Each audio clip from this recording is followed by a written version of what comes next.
काय भक्तीच्या त्या वाटा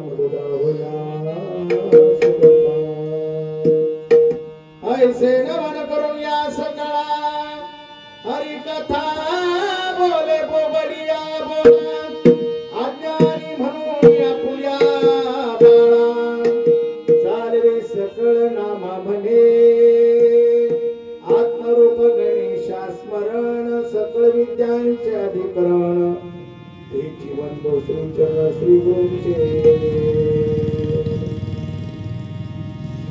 तिहाच्या वासना कोणी कामाने कवना हे तो मिळाले आपापर अवघा मायेचा बाजार प्रस्तुतस्थळी प्रस्तुत प्रसंगी कीर्तन रूपी सेविक्रेता निवडलेला अभंग पैठणचे सुप्रसिद्ध साधू एकनाथ महाराज संत शांत श्रीमंत सुंदर असे ज्यांचा अवतार महाविष्णूचा आहे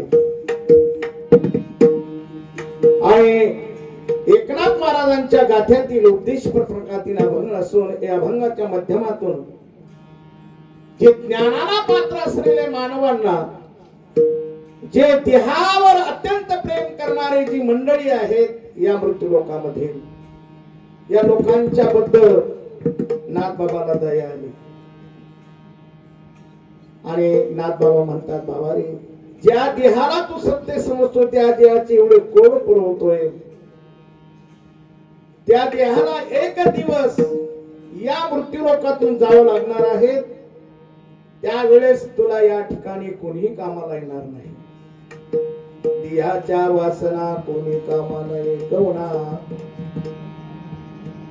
सरळ सरळ जर भावार्थ सांगायचा सज्जन हो ते या अभंगामध्ये महाराज देहावर उदास होण्यासाठी आम्हा तुम्हाला उपदेश करतात कारण देहा क्षणभंगूर आहे याच्या नादाला लागल्यामुळे तुमच्या आमचे पुष्कळ जन्म दुःखात गेलेले आहेत आणि ज्या ज्या वेळेस या देहाची समाप्ती होते त्या वेळेस या देहाला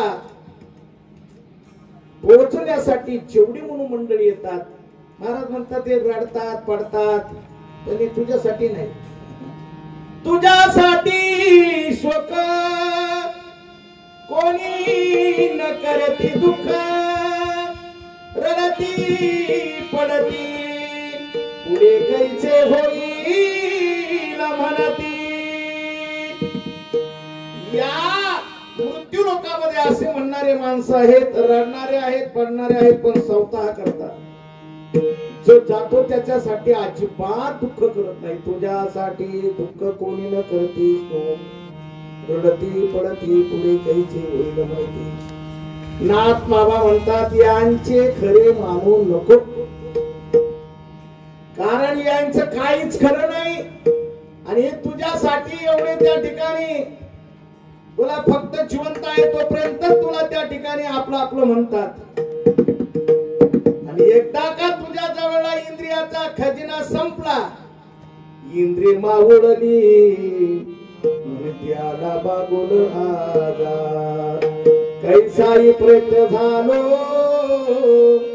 तोची तुझे हे तुझा म्हणून बाबा नाथ बाबा म्हणतात तुम्ही आम्ही याच्यात गुंतून पडल्यामुळे तुम्ही काय करा या देहाचे कुळ पुरवत राहू नका आणि या सोयऱ्याधाऱ्याच्या नांदाला लागत राहू नका असा सरळ सरळ भावार्थ अभंगाचा तुम्हा सजना समोर मांडलेला आहे गाव श्री क्षेत्र शेलूद या शेलूद मुकामी तुम्ही आम्ही अगदी 11:30 या वेळेमध्ये भगवान परमात्म्याचं चिंतन करत आहोत याचं काय कारण आहे तरी यमुनाबाई का याच्यातली येनुबाई सारंगधर या बाबासाहेब सारंगधर चौधरी यांच्या आई आहेत. आणि या आईच्या पश्चात त्यांच्या 2 मुली आहेत, मंदाबाई सुदामराव ढेरे आणि सखूबाई भाऊसाहेब ढेरे. अशा 2 मुली या आईच्या आहेत. एक मुलगा आहे आणि कैलासवासी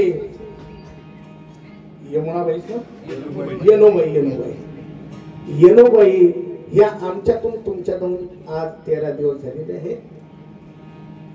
आई गेल्याचं दुःख बाबासाहेब भाऊंना झालेलं आहे. प्रत्येकाला आई गेल्याच्या नंतर जे दुःख होतं ते दुःख सहज होणारच महाराज. आणि कळीच्या देठाला त्या ठिकाणी फळ लागत असत. तेव्हापासून लेकरू जे आहेत आईच्या वसंगामध्ये वाढत राहतात. आणि आईसारखं प्रेम या जगामध्ये मुलाला कोणीही देऊ शकत नाही. म्हणून तर महाराज तुकोबाराने गाथ्यात ठिकठिकाणी आईचे प्रमाण वापरलेले आहे. आकाशासारखं विशाल प्रेम वडिलाचं असतं. म्हणून बाबासाहेब भाऊ यांचे वडील पण गेलेले आहेत. आकाशासारखं विशाल प्रेमाला ते मुकलेले आहेत. आणि आता पृथ्वीसारखं विशाल प्रेम आईचं आहे. त्या प्रेमातून त्या आज वंचित होत असल्या कारणाने त्यांना या दुःखातून सावरण्याची भगवान पांडुरंग परमात्मा शक्ती देवो असं प्रथम भगवंताला विनंती करेल. सज्जना हो, वेळ कमी असल्यामुळे अभंगाचा भावार्थ कमी अधिक जादा होईल. परंतु 13वं का घालावं, 13वं कसं घालावं, कोणी घातलेलं आहे यासाठी मोठमोठाले पुरावे ग्रंथात आहे. विठ्ठल विठ्ठल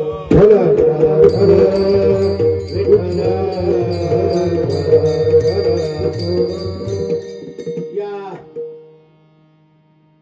आजीच्या 13वी साठी उपस्थित झालेली गुणवान मंडळी, कारण एक लक्षात घ्या, पुण्या वाचून सुद्धा कीर्तन होत नाही.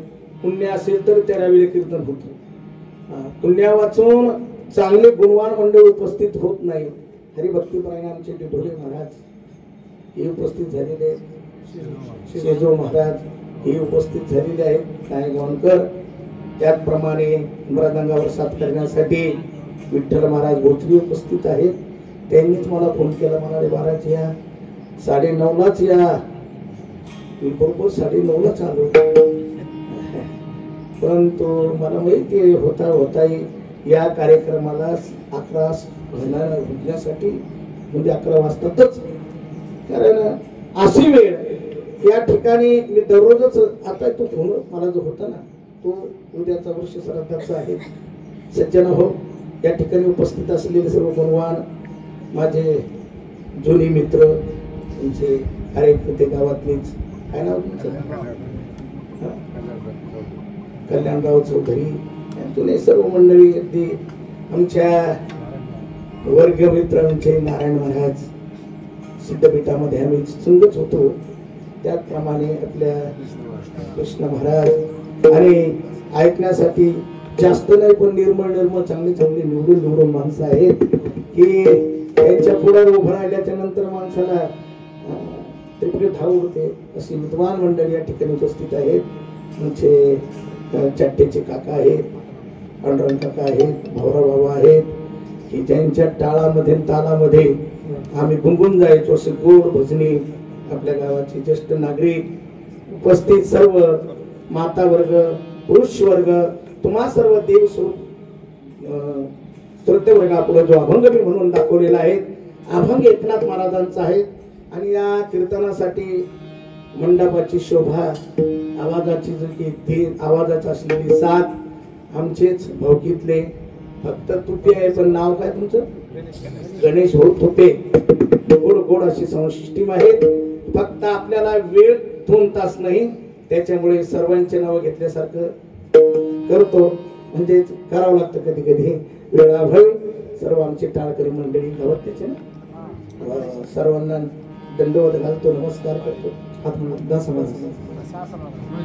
वा वा पीटी मास्तर गोड गोड वा वा.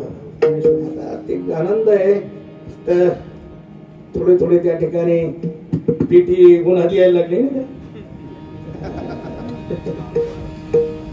बाळू महाराज सारे आम्ही आता बरं का आपल्याला आता धावतं घेणं आहे बरं का. विठ्ठला विठ्ठला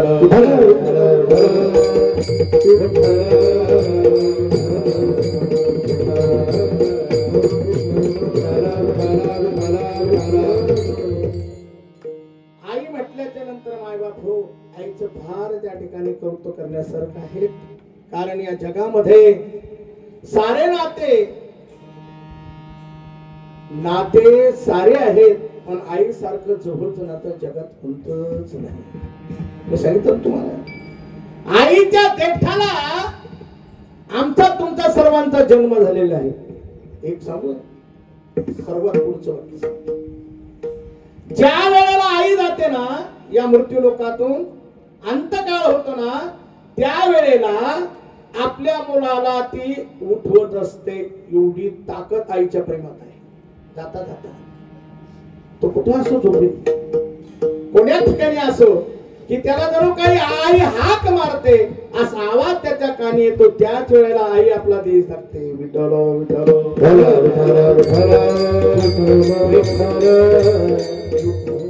म्हणून आई सारखं या ठिकाणी जवळच्या नात्याचं कोणतंच नाही. आई से कळवळल्याची जाती करीना भावी. तुकोबारायांनी काय वर्णन केलेलं आहे. लेकुराचे हित वाहे माऊलीचे चित्त. भावांनो एका एका व्यक्तीच्या चित्तामध्ये एक एक बसलेलं असं कबीरदासजी वर्णन करतात. लोभी के मन में दाम बैठे कामी के मन में काम. अरे माता के चित्त पुत बैठे भक्तों के मनो में राम. आईच्या चित्तात फक्त बालकाची अप्ती असते. बालका वाचून आईला जगात काहीच नाही. हो जगत असते फक्त ती लेकरासाठी जगत असते. विठ्ठल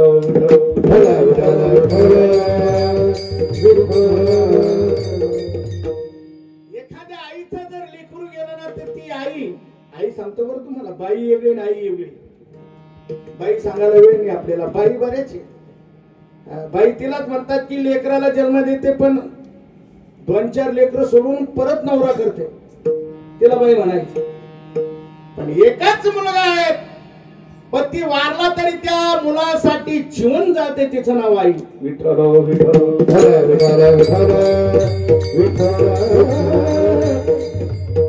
म्हणून आईबद्दल एक दृष्टांत सांगेल कळण्यासाठी. एका ग्रस्ताला पहिल्या पत्नीपासून 15 वर्ष लग्न होऊन झाले तरी काही होईना. म्हणजे मुलगाच होईना. आता लग्नाचं कौतुक पर्यंत आहे की मुलगा होत नाही तर मग कौतुकच नाही लग्नाचं. बरं तर म्हणतात 15 वर्ष झाले कोपर्यंत वाट पाहिजे. म्हणून त्या माणसाने दुसरी पत्नी केली बरोबर. आणि इकडल्या देशात पोट भरत नव्हतो दुसऱ्या देशात पोट भरायला गेलो खानदेशात. आई सांगतो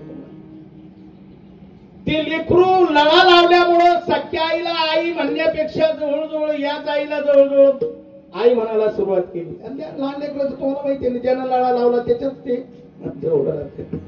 ते मुलगा जवळजवळ 5 वर्षाचा तो मुलगा झाला आणि आता तो स्वदेशी यायला लागला. त्याला वाटलं तर भरपूर आपल्याकडे पाणी पडला चला पडायचं कधी कधी दुष्काळ काही भागामध्ये. तो येत असताना 40 गावच्या घाटामध्ये काय दुर्दैव महाराज गाडीच पलटी झाली. त्या गाडीमध्ये त्याचे 2 पत्नी एक मुलगा आणि तो होता. 4 जण होते. पण हा वारला तिथंच. गाडी पलटी झाल्याच्या नंतर बरेच लोक वारले. त्याच्यामध्ये 4 दोघांमध्ये याचाही नंबर लागला पण 2 पत्न्यां मुलगा वाचला. मग हे आले जवळजवळ आपल्या शिलूसारख्या गावामध्ये आले. आता 5 वर्षाचा मुलगा म्हणता म्हणता त्या मुलाचं वय 18 वर्षाचं झालं. लग्न ठरवलं. लग्न ठरवल्याच्या नंतर या बाईच्या लक्षात आलं जर सून आली तर ही सून आपल्याला सावतर समजेन हिला सख्खी समजेन. लेट न ज्ञान झालं कोणाला सख्या म्हणून तिने फैसला म्हणजे गावातील 4-2 लोक जे आहेत या लोकांच्या पुढे आपलं असलेलं खरं मत मांडलेलं आहे. हा मुलगा माझा आहे, पण लहान वयापासून ही त्याला समजतील, मी कामाला जात होते म्हणून हे तिला आई म्हणतो. पुढे चालून याची पत्नी हिलाच जास्त करून आधार देईल आणि माझा कोण राहील म्हणून ती म्हणाली, याला समजून सांगा हा माझा मुलगा आहे. पण मुलगा बाहेरून आला का तो सावताराईलाच आई म्हणायचं. म्हणून या आईची गडबड उडली. मग या आईने विचार केला आता काय करावं. 4-4 माणसं जमलेली त्या ठिकाणी. तंटामुक्ती अध्यक्ष होत आहे.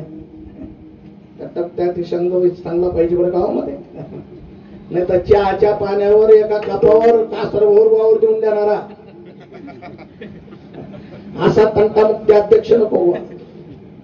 काही काही अध्यक्ष असेच आहे, काही काही चांगले आहेत. मी तुम्हाला सांगू का, तंटामुक्ती अध्यक्ष तुम्ही का?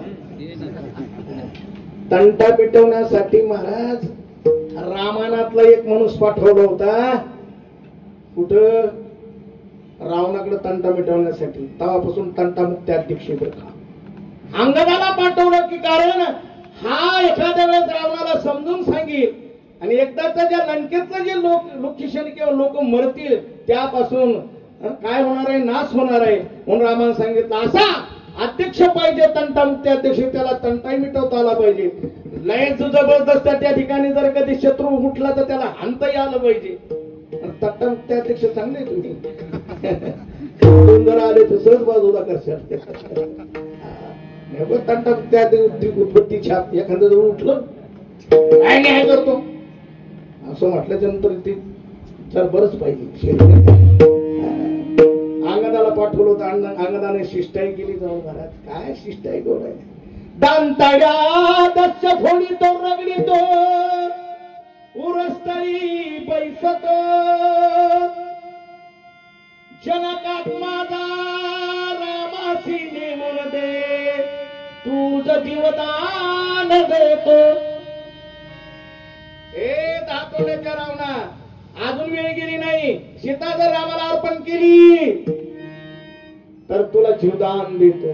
त्याला म्हणतात तंटा मिटवणारा तंटामुक्ती अध्यक्षानं सांगितलं, बाई मुलगा खानदेशात झाला, आता नेमका हिचा आहे का तुझा आहे? हिने पाहिलं सावताराईने का आता जमलं काम. गावाच्या लोकांना असं तुझी परिस्थिती दिली, न्याय देता आला नाही. हिनं तर बळकवलंच महाराज. माझाच मुलगा आहे पण दाटून नाही म्हणते, हा माझाच आहे, हा माझाच आहे.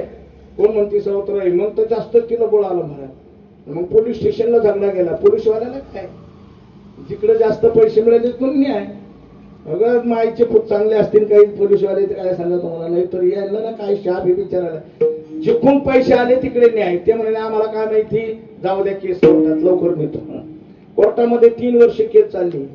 वकील म्हणायचा आता कोणाचा मुलगा आहे, कसं करावं, काय करावं. न्यायाधीश एक दिवस म्हणे 3 वर्ष झाले केसचा निकाल लागत नाही. मुलगा म्हणतो ही माझी आई, ही आई म्हणते की हा माझा आहे.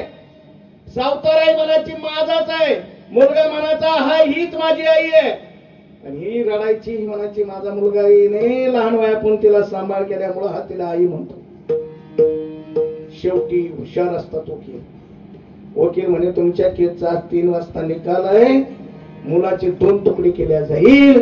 ठरल्याप्रमाणे 3 वाजले. मुलाला टेबलावर झोपवलं. वकिलाने हातामध्ये खंजीर घेतला. दोन्ही आईला विचारलं तुम्हाला कोणतीला कोणी गुण पाहिजे. मोठीला विचारलं पायाकून पाहिजे का मुंडक्याकून. तिचा नव्हताना ती म्हणे दोघीला बरं आहे. एकदाचा मी लगे भांडणच मिटलं. कोण म्हणती? सावताराई.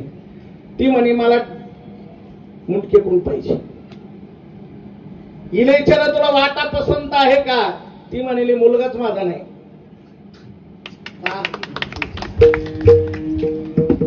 कळलं तुम्हाला पुढचं अशी श्रुती पाहिजे. मुलगा मला झालाच नाही, हिला झाला, हिचा हिला देऊन टाका, त्याचे 2 तुकडे करूच नका. अशी जिला तळतळ आहे मातेची अवधी बाळकाची अवधी बाळकाची अवधी बाळकाची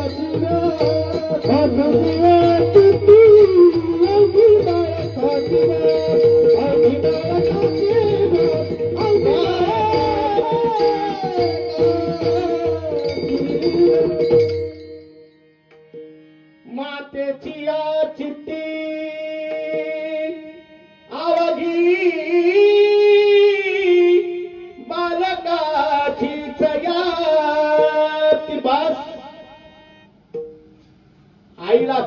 काहीच लागत नाही. कितीतरी तुम्हाला उदाहरणार्थ देतील. मायबाप हो, तिचा मुलगा जिवंत राहिला पाशी जिची इच्छा आहे. वकिलाने 2 खंडपट्ट्यात लगावल्या मुलाच्या. सांगितलं रे जिला, तू वाचावं असं वाटतंय ना, तू जगावं असं वाटतंय ना, ही तुझी आई आहे. आणि ही म्हणते ना मला डोक्या कोण पाहिजे, मुंडक्या कोण पाहिजे. अरे ही तुझा हिस्सा करायला पाहते ना, ही तुझी सावतर आई आहे. मी कशा करता बोलतो, खरी जी आई सख्खी आई असते, तिला फक्त डोळ्याने दिसावा मुलगा, किती खुश होते महाराज. विठ्ठल विठ्ठल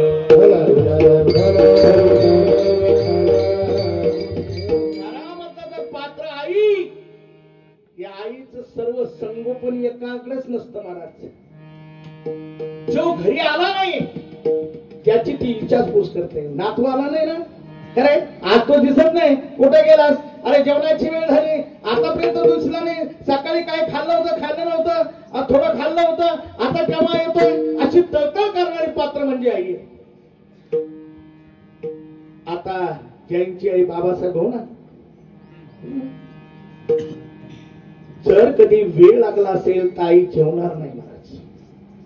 मी कीर्तन करायचो महाराज. कीर्तन केल्याच्या नंतर 12-1 वाजता घरी जायचो. 12-1 वाजता घरी गेल्याच्या नंतर कावडाला थाप मारली की माझी आई जागी असायची. आणि माझ्या आईने म्हणावं, आलास माझ्या बाळा. इतकं प्रेम फक्त आईत असतं. अंतःकरणापासून तुम्हाला सांगतो, अरे स्त्रिया मिळता सख्य मिळती, परी माता न मिळत त्रिजगती. तुम्हाला आया भरपूर मिळतील महाराज, पण सख्खी आई मिळणार नाही. पुनर्वित्तम पुनर्मित्रम पुनर्भार्या पुनर्मही एत सर्व पुनर्लभ्यम नरशरीर पुन्हा पुन्हा. 3-4 गोष्टी दुर्लभ आहे महाराज.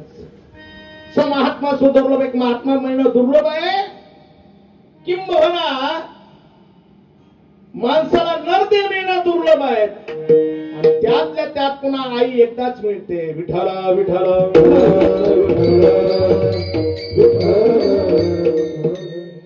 म्हणून आईचं 13वं आहे. एक लक्षात आणून दे तुमच्या, महाराज हे 13वं घातल्यानं काय होईल. या 13वं घातल्यानं जाणाऱ्या व्यक्तीचा फायदा आहे, पण जो 13व्याच श्रद्धा धरून कार्य करतो महाराज, त्याचा किती फायदा आहे का आमचे ज्ञानेश्वर महाराज 8व्या अध्यायाच्या ओळीमध्ये वर्णन करतात. सोमश्री ग्रहणे मिळवण करते पाराभरणे, का माता पिता मरणेचे दिवसांकी. ज्ञानेश्वर महाराज म्हणतात सोमसूर्य ग्रहणे. किती पर्व काळ आहे. ग्रहणाच्या पर्व काळावर एक माणूस जीव घातला तर कोटी माणूस जीव घातल्याचं पुण्य प्राप्त होत. आता कुंभमेळा आहे. कुंभमेळा किती वर्षाला येतो. 12 वर्षाला. 12 वर्षाला जर कुंभमेळाला, कुंभमेळ्यामध्ये जर एक साधू जीव घातला, कोटी यज्ञाचं पुण्य पदरात पडतं. अजून पर्व काळ आहे. एक पर्व काळ तुम्हाला द्वादशीचा पर्व काळ 15 दिवसाला येतो. एक पर्व काळ तुम्हाला आमोशाचा पाडवा, हा एक पर्व काळ आहे. पर्व काळाचे तुम्हाला जर सांगायला गेलो तर 3.5 मुहूर्त आहेत. हे पर्व काळाचे आहे.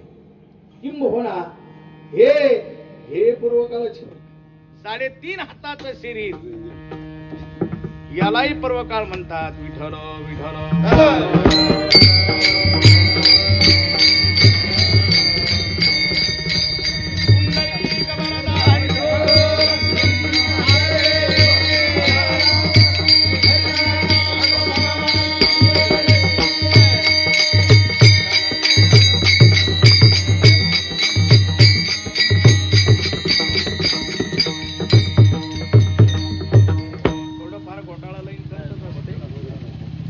कुटुंबासारखे घरामध्ये बसल्यासारखा आवाज येतो तिथवर.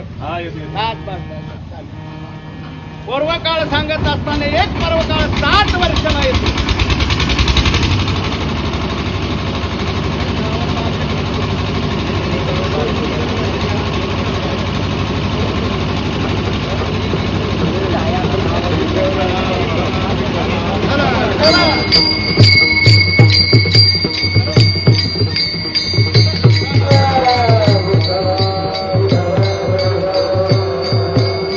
एक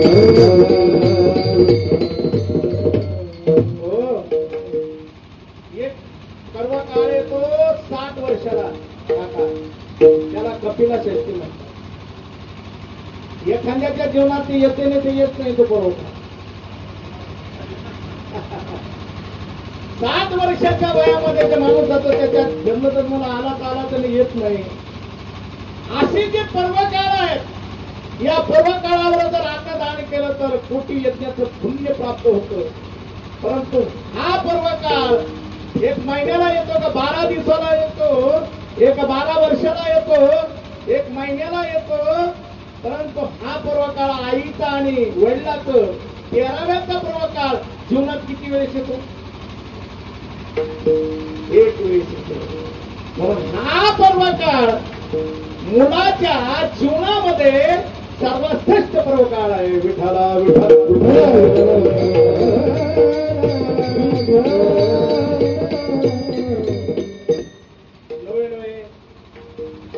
हे श्राद्ध जे आहे देवाधिकापासून आहे. गरुडाईची आई बेमार झाली. गरुडाच्या आईला लोक पाहायला यायला लागले. कोणते लोक पाहायला यायला लागले? मोठमोठे ब्रह्मदेव, इंद्रदेव, अश्विनी कुमार, असे मोठमोठे देव पाहायला यायला लागले. एक दिवस यम म्हणे आपलाही संबंध आहे म्हातारी बरोबर, कारण देव आणि दानव एकाच ऋषीची खाण आहे, कश्यप ऋषी. त्याला वाटलं चला कश्यप ऋषीचा मुलगा आहे गरुड, आणि मग आता यमाचं नाचलं गायबला गरुड. आपल्या सुद्धा संबंधातले असते तर आपण पाहायला जातो म्हणे. मग गरुड घाई घाईने गरुड निघून गेला कुठेतरी, आणि यम एक दिवस म्हातारीला पाहायला आला. यमाच्या तोंड गरुडाच्या आईला पाहिलं, जेच घाबरून गेली महाराज. गरुडाची आई रटलत कापायला लागली. यम पाहिजे संध्याकाळपर्यंत तिच्या अंगाचा सारखा घाम चालला, कापड जाईना. गरुड आल्याबरोबर गरुडाला सांगू लागली, हे गरुडा बाप्पा आज यमच आला होता म्हणे. आई काही बोलला का ग? नाही बोलला नाही, पण थोडा हसून गेला बाप्पा, हसून गेला. अरे त्या गरुडाला असा राग आला हसल्याचा, तो म्हणे यमाला अक्कल आहे की नाही? मी कोणाचा आहे? मी कोणाचा सेवक आहे? अरे विष्णू भगवंताचा सेवक. माझ्या आईला हसून गेला. त्याला असं वाटतं असेल की मी या आईला नेईन. ही गरुडाची आई यमाच्या हाताला मी लागू देणार नाही. आई आताच चल, तुला अशा जागेवर नेऊन ठेवतो की पुन्हा तू यमाला सापडणार. उचललं गरुडाच्या आईला. गरुडाच्या आईला गरुडानं कुठून नेलं? हिमालयामध्ये. हिमालयातून चालत बरोबर.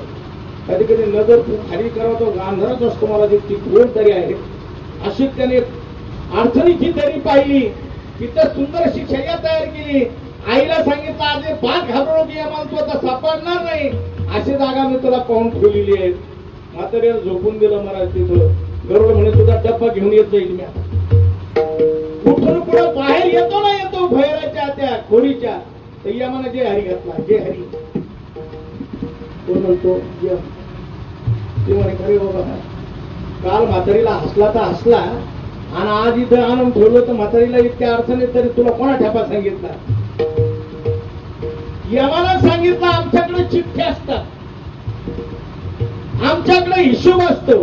काय हा माणूस कोण्या ठिकाणी मरणार आहे, याचा ऍक्सिडेंट कुठं होणार आहे, या ज्या व्यक्तीला जिथं मरण यायचं ते मरण आमच्या जवळ लिहिलेलं होतं. काल मी याच्यामुळेच हसलो की म्हातारी उद्या हिमालय पर्वतामध्ये मरणार आहे, पण म्हातारी अजून पाहिली तर घरातच कशी, म्हणून हसलो बाबा. कळलं का तुम्हाला? काय म्हणला या की म्हातारीचं लिहिलेली जागा हिमालयात आहे आणि म्हातारी आत कुठं आहे? घरी आहे. त्याच्यामुळे मला काल हसू आलं, पण तसं जर पाहिलं तर खोटं झालंच नाही. म्हातारीला तो बरोबर इथे घेऊन आला. तुम्ही म्हातारी आता इथून मी नेणार.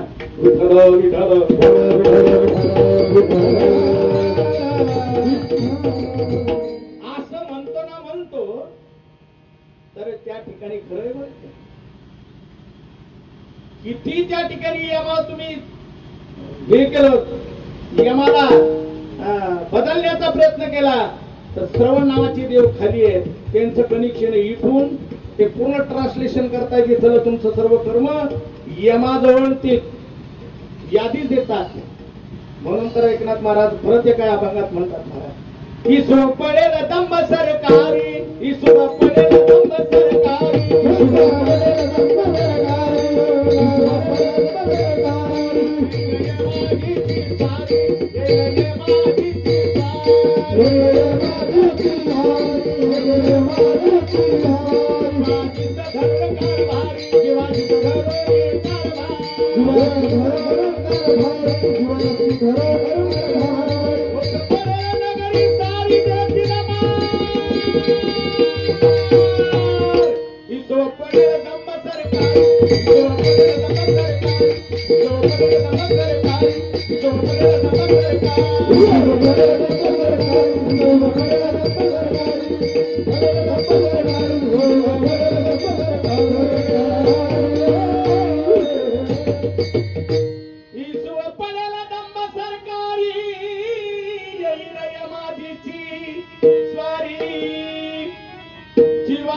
धरून कारभारी होस पडेल नगरी सारी, देतील मार देतील मार.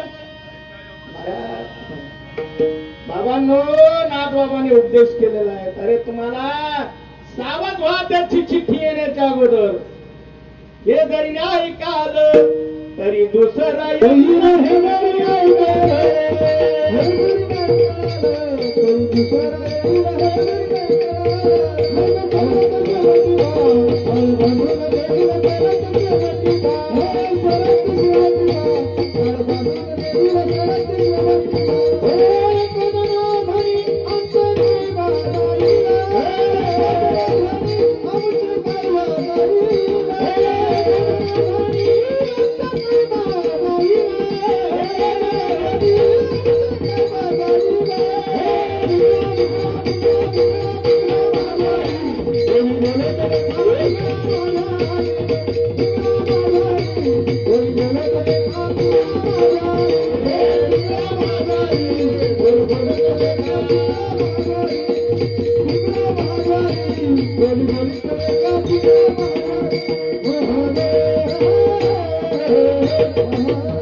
तरी दुसरा येईल हे नजरी ऐकाल. सरते सेवटी बा काळ बांधून येईल, सरते सेवटी बा. हे कदरा धनी म्हणे बापचे काय जाईल, पिंगळा माधवारी बोली बोली तने का पिंगळा माधवारी. हे जे केलेले मला रूपक हे तुम्ही जर नाही ऐकलं तर काय होणार आहे. कितीतरी प्रमाण आहेत. शेवटी नाही तुमचे धड, शेवटी नाही तुमचे धड, शेवटी नाही तुमचे धडे, शेवटी नाही तुमचे धडे. 84चे खोड, परत 84चे खोड, 84चे खोडे, 84चे खोडे.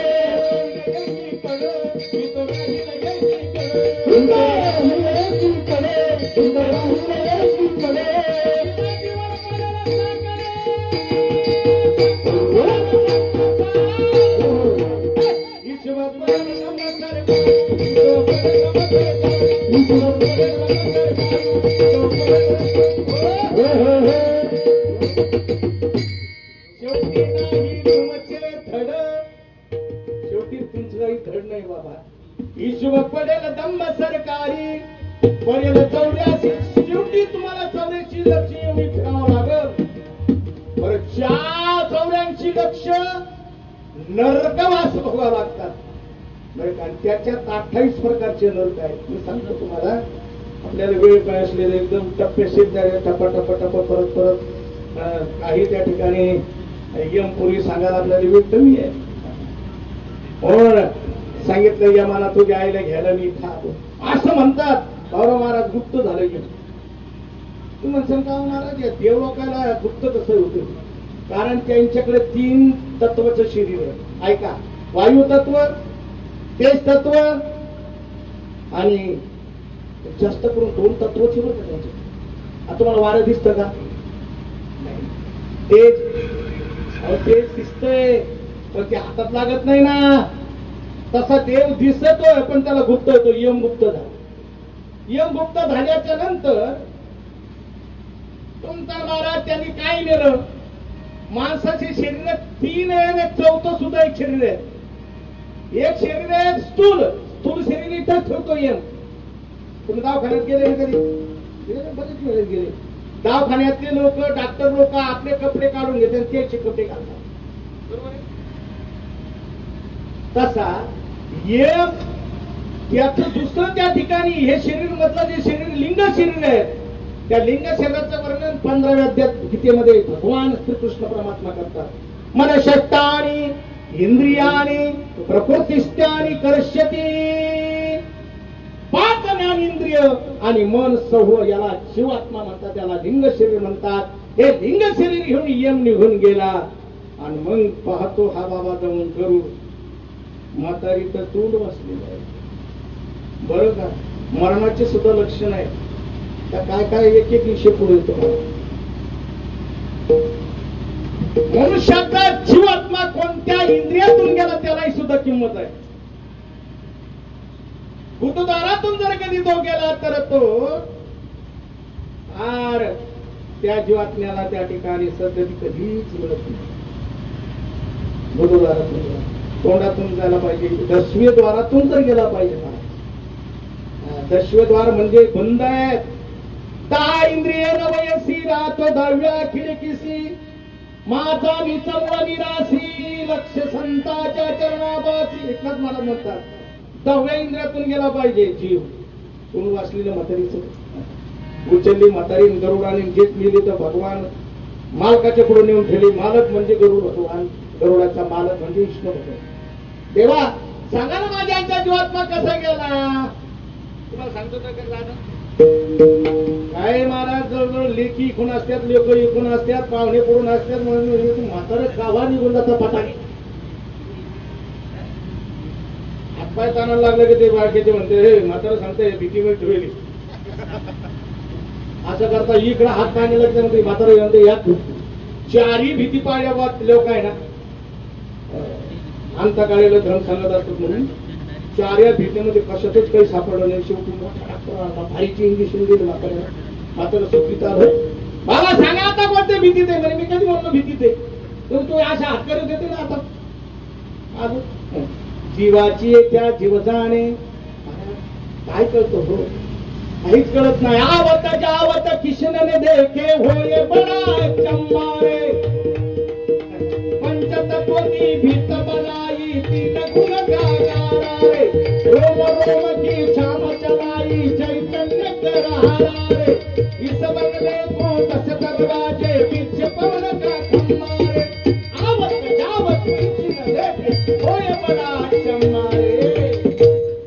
गरुड म्हणतो देवा माझ्या देखत म्हातारी प्राण गेला पण दिसला नाही. आवत जावत किशनने देखे होय बडा अचंबा रे. गरुडाला सांगितलं भगवंताने त्याचं गरुड पुराण तयार झालं. भगवान म्हणतात तुझ्या आईचा जीवात्मा सध्या 10 दिवस इथंच राहणार आहे. त्याचे जर 10 प्रकारची जर क्रिया तू केलीच तर तुझ्या आईला पिशाच योनीतून मुक्ती मिळणार आहे का. ते मनशक्तानी इंद्रियाने तुम्हाला सांगितलं तो लिंग देह एकदम यम परत खाली सोडतो. खाली सोडल्याच्या नंतर त्याचं वाईट रूपांतर असतं. ते तहान भुकेने व्याकुळ होतं. शेवटी व्यवस्थित त्याचे जर कधी श्राद्धा म्हणजे 10व्याच्या दिवशी त्याचे 9 दिवस आणि 10व्या दिवशी व्यवस्थित त्याची जर पूजा केली. ऐका जरा गंगेत राख टाकली पाहिजे. फार मोठं व्याख्यान आहे गंगेचं. सगर राजाने गंगा मृत्यू लोकांचा नकाता त्याची पिढी गेली. आशमानची गेली. दिलीप राजाची गेली. भगीरथ राजाच्या 4थ्या पिढीला गंगा खाली आली. कशासाठी तर सगळं कपिल मुनीच्या हातामध्ये राख होऊन पडले होते. आणि म्हणून त्या भगीरथ राजाने आपल्या पूर्वजाचा उद्धार करण्यासाठी ती गंगा खाली आली. ओळखून म्हणून गंगेत मध्ये राख टाकत जा. उगं कोणाचं ऐकून बांधणार नका. पूर्ण आंबे नका लावू त्याच्यावर. पिशाचून जीवात्मा मुक्त होणार नाही. हे चांगलं लक्षात ठेवा. कोणाचंच ऐकू नका. शास्त्र पहा. विठ्ठल विठ्ठल म्हणून राग गंगेत टाकले गेले पाहिजे. मैतेच्या दिवशी 9 छिद्र आहेत, तेवढ्या 9 छिद्रावर सोन्याचे मणी ठेवले गेले पाहिजे. उत्तरेकडे त्या ठिकाणी माळावर त्या ठिकाणी बांधायचं, काय चांदीचे पोड असतील काय सोन्याचे पोड, ते गरुड भगवंताने त्या ठिकाणी गरुडाच्या आईला सर्व त्या ठिकाणी बांधलं. गरुड महाराजांना झाला पांडुरंग का माड कोणा रचलं, माड बांधलं कोणा, माड बांधला विष्णू परमात्म्याने. आणि मग भाकरी पीठ बांधायला लावलं, ते कशासाठी, जीवात्मामध्ये आहे, अरे बाहेर काढायचं आहे. कारण कमवून ठेवलेली वस्तू भोवती फिरत असतं ती हवा. मग ती भाकर ती शिदूर पाहिलं, जीवात्मा घरातून बाहेर निघाला. मग येशीच्या बाहेर पुन्हा टिकलं, तोंड टिकलं, मागची गांधी घरी पुढे घातले, पुढचे मागे घातले. का घातले तर सांगण्यात आलं जीवात्म्याला की बाबा असेच पुढचे मागे मागचे पुढे जातात का, मागचे कधी कधी मागे राहतात, जे नाही तर नेतील पुढे जातात. आजोबा माग आणि कोण पुढे जातं, नातू पुढे जातो. जीवात्म्यानं सांगितलं की बाबा रे या गावाच्या नांदाला लावू नको. म्हणून इशीच्या बाहेर टेकवलं. आता जीवात्म्यानं सांगितलं तू गावाच्या बाहेर निघ, वासना गावात तू देऊ नको, कारण जन्म घेणं लागे वासने संगे. मग कुठे दिलं पुन्हा, कुडीला कोठे दिला हो जाणू, कुडीला कोठे दिला हो जाणू, दिला हो जाणू,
Oh, वेळ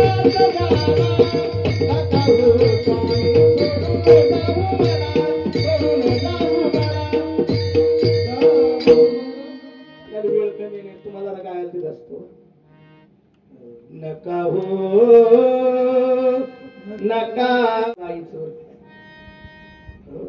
गरुड पुराणात सांगतो तुम्हाला. गरुड पुराणाचा देव सांगत होता मग ते ऐका तेव्हा तेव्हा सांगा ना आता शरीराची ही लेवाट लागल्याच्या नंतर हे बाकीचे सारे बाजूला झाले, पण माझ्या आईच्या जीवात्मा कुठं असेल हे आता त्याला खरं घाबरला जीवात्मा आहे. आणि इतका पळाला सरणाला येणा मारून म्हणून पाणीला झाला, पाणी घेऊन ये म्हणून ती घागरा निवडत घागरीला पायावर जीवात्मा त्या घागरीतच तिला पुन्हा विचारलं करू देवा सांगा ना आता माझ्या आईच्या जीवात्मा पाणी पिला. अरे म्हणजे घागरीतच आहे, बाहेर काढ त्याला मुक्ती करावं, मुक्ती मिळवून तो घागरीतच कसं ठेवतो म्हणून परत पुन्हा जावई बापूचे ते दगड घेतात ना ते फुकट नाही मला जीवात्मा त्या घागरीतून बाहेर काढायचा. फार फार सुंदर अध्यात्म तत्व आहे. त्रिगुणासार निर्गुण हे सार 3 वृक्ष करून पाडले तर जीवात्माच बाहेर. तो प्रकृतीतून जोपर्यंत निघत नाही तोपर्यंत त्याला निर्गुण होतच नाही. म्हणून फार मोठा विलास केला महाराज जर तुमच्या आमच्यासाठी मेल्यावर सुद्धा महाराज आपली दया आणि साधू संत आहे. मेल्यावर तुमची सुद्धा मुक्ती झालं पाहिजे म्हणून तो एका घागरात नाही घागर फोडली पाहिजे काही की डोक्यातच घागर चिकड आणि उचित दगड घ्यायचा 3 वृक्ष पडायचे आणि मग तो जीवात्मा कशात येतो त्या दगडात येतो आणि मग दक्षिणेकडे पानवाड्याने तोंड करायचं आणि तोंड मारायचं. महावाक्य ध्वनी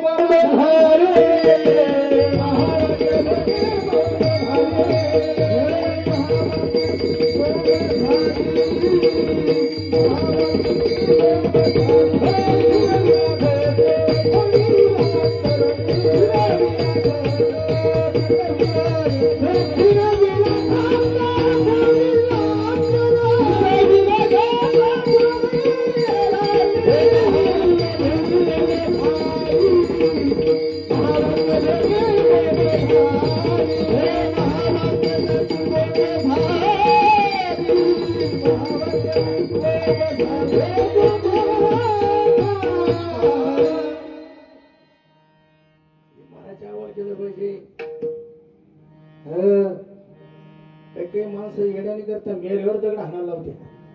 मरणाच्या अगोदर आपलं संपून टाकलं पाहिजे. तुकोबरायांनी हेच केलं. ह्या भंगाने काही केलं का तुम्हाला ह्या भंग घ्यायला पाहिजे. हा भंग का केला तुकोबा महाराज जिवंत पण केला. खेटकाळची माळात नारायण महाराज खेटराची माळात तुकोबरायांच्या गळ्यात घातली. कोपळा पाटील गावाची लोक दवा तुकोबरायांच्या चरित्रात आणि मिरवणूक कुठून नेली मुद्दम बायकोच्या जवळ नेली जिजाईच्या समोर तुकोबरायांची मिरवणूक खेटरा सगळं आणि जिजाई तापल्या ना काही लाज आहे का काही अक्कल आहे का खेटराच्या माळी तुमच्या गळ्यामध्ये त्यांनी सांगितलं. तुकोबरायांनी उत्तर दिलं आवले झाला प्रेत रूप शरीराचा भाव लक्ष्याला ठाव स्मशानीचा. मरणाच्या अगोदर अवस्था करून तरी तुकोबरायांनी अरे रडती रात्रंदिवस काम क्रोध माया वाटे लावाला आपल्या लेखी बळी येतात ना. तुकोबराय म्हणाले मला वाटे लावाला हे आले विकार. रडती रात्रंदिवस काम क्रोध माया करती हाय हाय यम धर्म किंवा म्हणती हाय हाय हाय करते ती का म्हणून चांगला माणूस होतो चांगला माणूस होता कसं तसे हे काम क्रोध हे विकार हाय हाय करू लागले. यम धर्म हाय हाय करू लागले. मग फिरून या घट फोडीला चरणी महावाक्य ध्वनी. आता पानवड्याला सांगत जा आता इथून पुढं काही आम्हाला कीर्तन म्हणून हुशारी करावं लागलं तुम्हाला. आता इकडं तोंड जर असेल तर दक्षिणेला तोंड करायचं मरायचं म्हणतो जीवात्मा आता काय झाला ब्रह्म झाला. महावाक्य ध्वनी आणि मग त्याची 10व्याच्या दिवशी पूजा करावी. 9 आणि 10 पिंड नूतन नवे आणि 15 पिंड आईकडले 15 माणसं गोत्राचे ते नाव पाठ करायला लावतात. हुशार ब्राह्मण असेल तर 15 बापाकडले 15 दोन्ही 30 हे 10 किती झाले 30 आणि 40 41 पिंडा पडावं लागतात. विठ्ठल विठ्ठल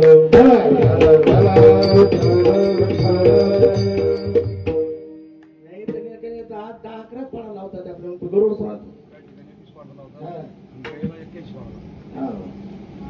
तिकडे गेला नाशिकला जर गेलो ना 41 नारायण नागवळ करायचं. मग सांगायचं तात्पर्य एकच की त्या ठिकाणी निघाल तो पिंड पाडल्यानंतर होतं काय ऐका जरा. पिशाचे निमित्त असलेला जीवात्मा 10व्या दिवशी तो पिशाचे होतो त्याचा जन्म होतो आणि जन्म झाला की त्याला भूक लागते. भाऊ बाबा भूक लागली की खिचडी तयार असते. मग ती खिचडी त्याने खाल्ली की मग कावळ्याला आज्ञा आहे जाय. रामान सांगितलं तुला मुक्त व्हायचं असेल 10वीच्या पिंडासी देखणे पुन्हा हे गागासी जया पिंडा ते देखे पापरासी तया पिंडा ते नातळे. मग ज्या पिंडाजवळ पाप असेल तर तो 10 दिवसाच्या नंतर मुक्त होतच नाही. तो पिशाची उमेदच राहतो. 10 प्रकारचे पाप त्यांनी केलेले असले कसं मुक्त होईल मला. पैसे आण फुटून टाक. बाजारात देतो म्हणून घरीच राहाय. ते बाजारात ह्या गल्लीनं पाहिजे त्या गल्लीनं पाहिजे. विश्वासघात दुसरं पाप. म्हातारीला वाव ठेवतो 3रं पाप. आई म्हणते तू चालला बाजारात एखादी जुडी घेऊन ये मला पण मेथीची. काय म्हणती म्हातारी जुडी आण म्हणती. लई चालली माता माऊली पाचारिता शब्द नाही दिला मागुता पैरा झालो नरदेई येता पैरा होऊन जेवणाला लगन. 10 प्रकारचे पाप सांगितले. विश्वासघातकी मद्यपान परस्त्री गमन करणारा मुख्य प्राण्याची हत्या करणारा मुख्य प्राण्याला आड्या मारणारा. तुम्ही काही काही ते पटोर अशा आड्या मारी ते मोठा साप मोठ्यानं वाढत हे पाप आहे. असे पैसे डुबणारा चोरी करणारा 4 कर्म करणारा परत गुंडेगिरी गरीबावरच हल्ला गावामध्ये म्हातारा असलं की ती त्याला 2 कच्च्या अरे बाबा कोण रे अजून आणू का ही गुंडेगिरी गावात करते. मस्ती आला तर तिकडे जाय ना मुंबईला गुंडेगिरी करायला. गावातल्या लोकांना त्रास देतो. मग जे म्हातारं झालं जे कमकुवत झालं त्याला शादीन असे 10 प्रकारचे पाप करणारा मनुष्य पैसे बुडवणारा. तुम्हाला की वेळ कमी नाही. तुम्हाला एक दृष्टांत सांगितलं असता. विठ्ठल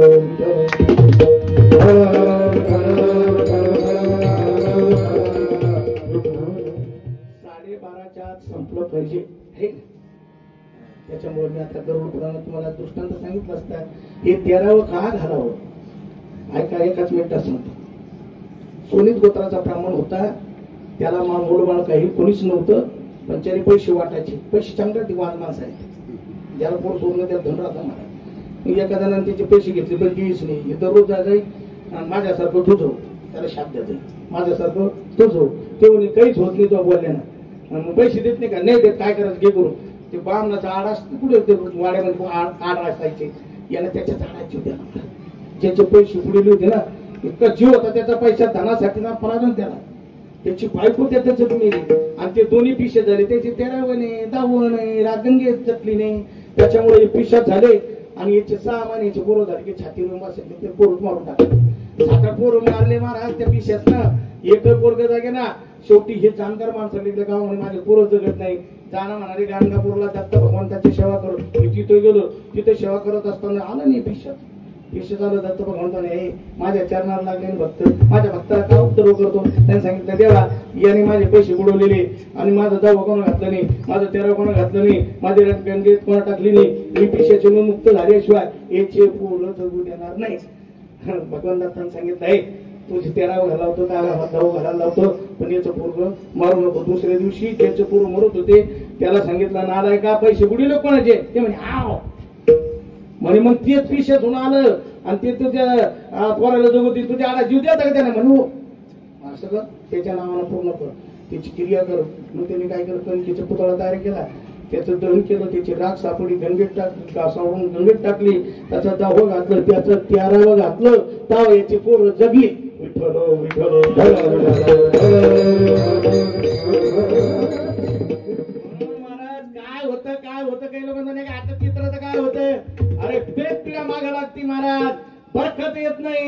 100 रुपये कमावले तर 200 रुपये खर्च होतात.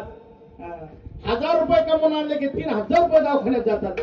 ही प्रेत पिढा आहे. म्हणून 13वं व्यवस्थित घातलं गेलं पाहिजे. म्हणाले का महाराजाचं डिग्री काय? कावळा. बस आलो का आपलं कावळा. रामानं काय केलं होतं? सीतेची छेड काढली होती. या गंधर्व आहे. 10 मिनिटं वर गेले चालेल का? विठ्ठल विठ्ठल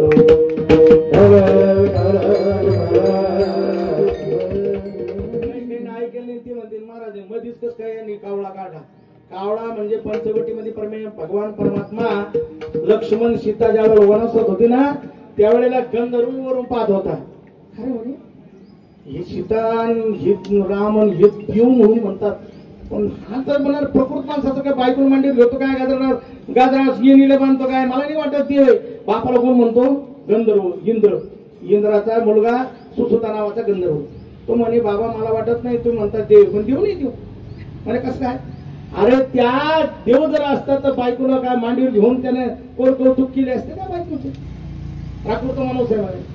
भगवंताने इंद्राने सांगितलं तो देव आहे. स्त्री पुरुष भाव नाही म्हणी बरी लोक संपादने तैशीची जावी ती.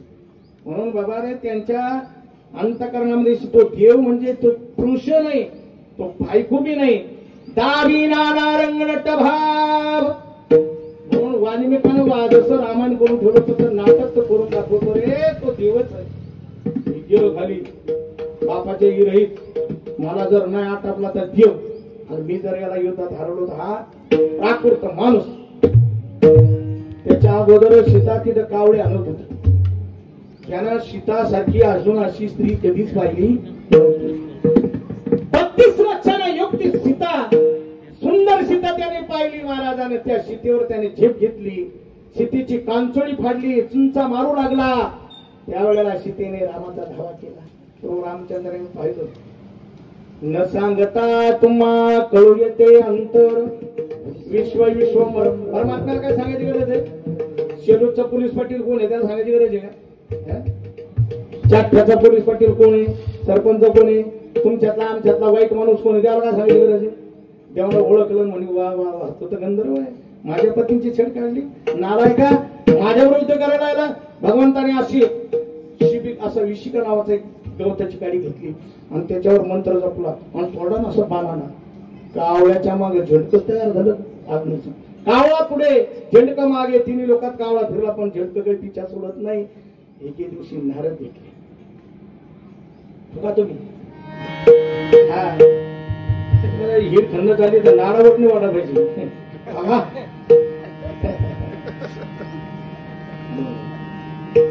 नारायण नारायण जय गोविंद हरे. लगेच कावळा जवळ नारदाच्या पाया पडला. देवाला वाटलं संताच्या पाया पडून राहिले तोपर्यंत तो बाण थांबला. वाचलो विश्रांती पावला उधारी. नारदा मला समजा तुमच्या पायावर मी मस्त टेळीवर बाण थांबला मला वाचवा. नारदा बरं झालं बरं तुम्ही भेटले. नारद म्हणे बरं झालं नाही दर्शक थांबला. तो ज्याच्याकडनं बाण आलेला आहे ज्यानं तुला बाण मारलाय त्याला तो शरण का. त्यामुळे त्याला शरण गेल्यावर त्याची बायकोची चिड काढली. मी म्हातारीला शिवेने दे त्याच्या बापाला शिवेने सख्या बायकोला शिवे दिले म्हणे त्रास दिला. मी एका वेळेला माईला दिले असते बापाला दिले असते पोराला राग नाही म्हणे त्याच्या पत्नीला. आणि मग तू का मला सोडणार आहे का म्हणे. बाण त्याने मला माझ्या मागे लावला तर त्याच्या पत्नीची छेड काढली. म्हणून नारदाने सांगितलं त्याला शरण गेल्यानं तू मारतच नाही. बहु आहे करुणावंत अनंत हे नाम जा. कावळ्याचा विश्वास झाला म्हणजे आता येऊ मरतो त्यो मरतो. त्याला भगवंताच्या पायावर जसं करेल तसं करेल. कावळा जे झाला रामाच्या पायावर लोळू लागला. आता तुझं कळेल ते करी तारी अथवा मारी जवळ अथवा दुरी धरी गाली संसारी अथवा नको शरण आलो नेते पणे भावानी भक्ती काहीच नेने मतिमंद सर्वज्ञाने बहुरंका हुनरंका हुनी. काय गोड बोलतोय तर मग देवाला बोलता आलं पाहिजे. बरोबर नुसतंच भजन करून मग त्याला बोलतो पण आलं पाहिजे. हे देवा तुला करायचं ते कर. तुझ्या पत्नीची मी छेड काढली, मी तुझं लेकरू आहे. माता कापे गळा तेथे कोण राखे बाळा, राजा सर्व हरी तेथे कोण निवारी. तू माय मी लेकरू आहे. अरे मायना जर नक दिलं तर कोण पाहणार आहे. मारून टाकलंय तुला मारायचं तर मार. देवानं चितेकडे पाहिलं ते अगं कावळा तर लय अनन्य झाला. अनन्य चिंतन माम हे जना परि उपासते तेषां नित्य भक्तानां योगक्षमं वहाम्यहं. तेषां समुद्रता मृत्यु संसार सागरात भवामी न चिरात पार्थं मय्या विशित चेतसां. जो मज होय अनन्य शरण दयाचे मी निवारी जन्म मरण. या लागी शरणंगता शरणवीची. खूप कावळ्याचं काय करायचं सांग बरं चित्र. मी तुमची पत्नी, मी तुम्हाला जाणलंय. आम्ही काय गेली आहे का म्हणून तासा पती मी केला. मी काय बावडी आहे काय. हे सारे लेकर तुमचे दुर्गुण गेला ना याचा. वाचवा त्याला. एक सांगतो मला साधू हृदय शितीच आहे, देव हृदय रामाचं आहे. सांगितलं वाचवा. जे खळाची व्यंकटी सांडो ही साधू हृदय गेलं त्याचा दुर्गुण त्याला वाचवा. प्रभू रामचंद्राने कावळ्याला सांगितलं मी या अवतारात एक वचन एक पत्नी का बाणी आहे. माझा बाण तुझं काही ना काहीतरी आवड छेदल्याशी माझ्या भात्यात जाणार नाही रे. काय कापायचं काय तोडायचं तुझ्या मनावर. बाणाला काय तू सांग काय होत. कावळा म्हणे देवा साऱ्या पाप करणारे फक्त धुणे चिंद्रिय त्याचं नाव डोळे. फोडून टाका. तुमचे काय म्हण तुमचे 85% गुन्हेगार डोळे महाराज. 85% बाकीचे इंद्रिय ना एवढे गुन्हे करत डोळे. डोळे पाहते, पाय नेते, हात तोडीते, जीभ खाती. आणि मग मालकानं पाहिलं टोळी कोणाला आहे. पाहिलं डोळ्यानं, नेलं पायानं, तोडलं हातानं, खाल्लं जिभेनं, मार खाल्ला. 85% डोळे पाप करतात. डोळे फिरून टाका. पापाची वासना नको दाबू डोळा त्याहून अंधळा बराच देवा. कावळ्याला सांगितलं माझे दोन्ही डोळे फिरून टाका. भगवंत सांगितलं एक डोळा फिरून फोडतो आणि एक डोळा दोन्ही बुबळात फिरल. आणि दशमीच्या दिवशी पिंड पाडला की आत्मा जेवला की नाही हे तुला दिसल. मग आत्मा जेवला का कावळा जातो घास घेतो. त्या आत्म्याचं ट्रान्सलेशन तिथून पुढे 13वीच्या दिवशी गोड जीवन जीवन तो आत्मा परलोकाच्या मार्गाला निघतो. जाता जाता 16 मुक्काम आहेत. शेवटचा मुक्काम 12 महिन्याच्या नंतर त्या दिवशी शेवटचं श्रद्धा आहेत. तुम्ही काही काही म्हणतात महाराज आता हे कसं. हे दानाचे प्रकार आहेत. म्हणून महाराज आई वडिलाच्या नावाने 13वीला दान दिलं पाहिजे. 10वीला दान दिलं पाहिजे. आई जरी गेली तर व्यालेली या कपिली गाय प्रमाणात दान दिली पाहिजे. वस्त्र दान दिलं पाहिजे. भूमिदान दिली पाहिजे. कुठंतरी मंदिरासाठी जागा नियुक्त केली पाहिजे. मंदिर बांधायचं आहे आपल्या आई वडिलाच्या नावानं. आईच्या पुण्य स्मरणानिमित्त काही लोक मंदिर बांधायला पाहिजे. अशा पद्धतीने हे दानाचे प्रकार सांगितलेले आहेत. 7 प्रकारचं दान सांगितलेलं आहे. कांचन दान सांगितलं आहे. नसलं तुमचं चांदीचं छत्री अनाथ लोकांना छत्री घेऊन द्यायची. उन्हाळ्यामध्ये पान पोळी लावायची. पायतणी घेऊन द्यायची वारकऱ्याला. अशा प्रकारचं जर आईच्या नावानं जर दिलं तर परलोकीच्या मार्गावर ते दान पोहोचतं. महाराज तुमच्या कसं पोहोचतं. जसं मोबाईल मध्ये इथं पॅनच टाकलं की मुंबईच्या वरात जाऊन पोहोचतं तसं पोहोचतं. विठ्ठल म्हणून माय बाप हो शरण चेतल्याच्या नंतर जसे लोक बघा बघ बाजूला पळाले. ध्याच्या वासना कोणी कामा नाही कोणा. तिथे जे मिळाले होते ना हे तो मिळाले अवघात मायेचा बाजार. आणि हे जे घरी येऊन रडायला लागले ना आता घर उघडं राहीन. आता कोण पाहिन तुझ्यासाठी सुख कोणी न करते दुःख.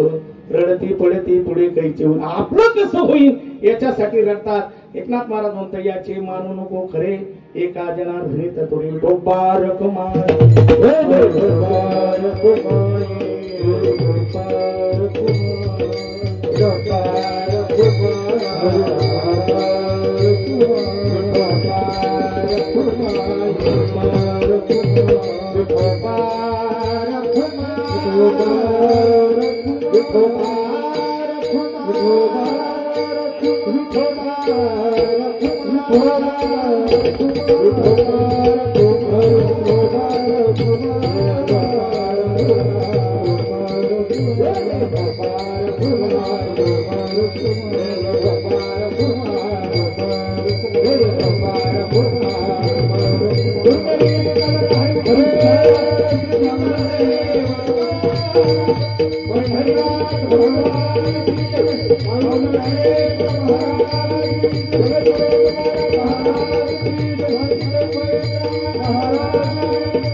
मानू नको खरी का जनार्दनी तत्वरी करा हरी भक्ती परलोका येईल कामा सोडविले नापासोनिया.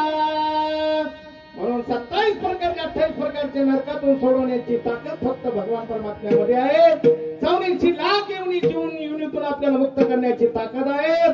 शरण जाऊ दारा पांडुरंगा बहुत जन्मन जन्मांतरी जन्मलासी नरा देव तो सोयरा करी आता असं ज्यांनी आपल्याला शिकवलं त्यांचं भजन करा. ज्ञानेश्वर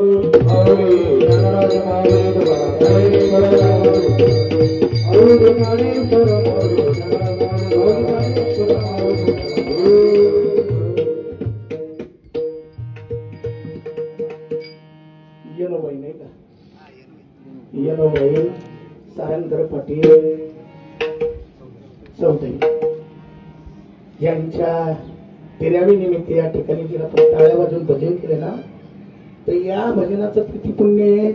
पुण्याची गणना कीर्तनाची नटनाचे नाशिले व्यवसाय प्राय चित्ताचे नामच नाही पापाचे ऐसे केले यमदमाव कळाली तरी ठेठाया उनी उठवी यमलोकीची खुंटविली राठिया गवी यमु म्हणे कोणाते यमावे दमु म्हणे कोणाते दमावे तीर्थ म्हणते काय खावे दोष राशी नाही शरणागले समर्थ झाले कैसे नाम केले शब्द गेले.